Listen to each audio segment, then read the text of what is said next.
The most quoted Bible verse in sports is often misunderstood, and its real meaning, written by a man sitting in prison, may be exactly what you need on the morning motivation disappears. You'll discover the point where many attempts quietly end and the kind of strength that only appears when your own strength runs out. Month 5 was Maria's wall. Not because of a crisis. She had survived those. It was something quieter. The excitement was gone. The novelty had faded. One cold gray morning, she stood by the door, tired in a way sleep couldn't fix, with no desire to go for her walk. And she recognized the moment immediately. Every previous attempt had ended right here. Not in disaster, not in failure. Just on an ordinary day when she no longer felt like continuing. Then she laced up her shoes anyway. Not because she felt strong, because she didn't. That's where Philippians chapter 4 comes in. Philippians 4 verse 13 says, "I can do all things through Christ who strengthens me." It's often quoted as a victory slogan, but look at the verses around it. In Philippians chapter 4 verses 11 and 12, Paul explains that he has learned to be content whether he has plenty or very little. He writes those words from prison. The verse isn't primarily about winning. It's about endurance.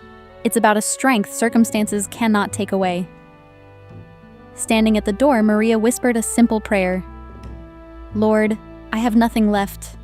If I'm walking today, it's going to have to be you." Then she stepped into the rain. It wasn't a great walk. It wasn't inspiring, but it happened. And in those ordinary minutes, she discovered something the strong days never taught her borrowed strength. 2 Corinthians chapter 12 verse 9 says, "My power is made perfect in weakness." Not despite weakness, in weakness.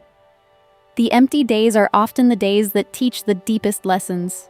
So is the answer simply to push harder? No. Motivation has already proven it comes and goes. Build on something stronger. Build on identity. Instead of trying to lose weight, become someone who keeps promises to herself. Every walk becomes a vote. Every healthy choice becomes evidence. Philippians chapter 3 verse 13 says, "Forgetting what is behind and straining toward what is ahead."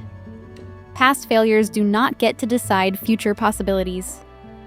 Write this somewhere, you'll see it. My worth is not my weight. Then keep one small promise today, especially if you don't feel like it.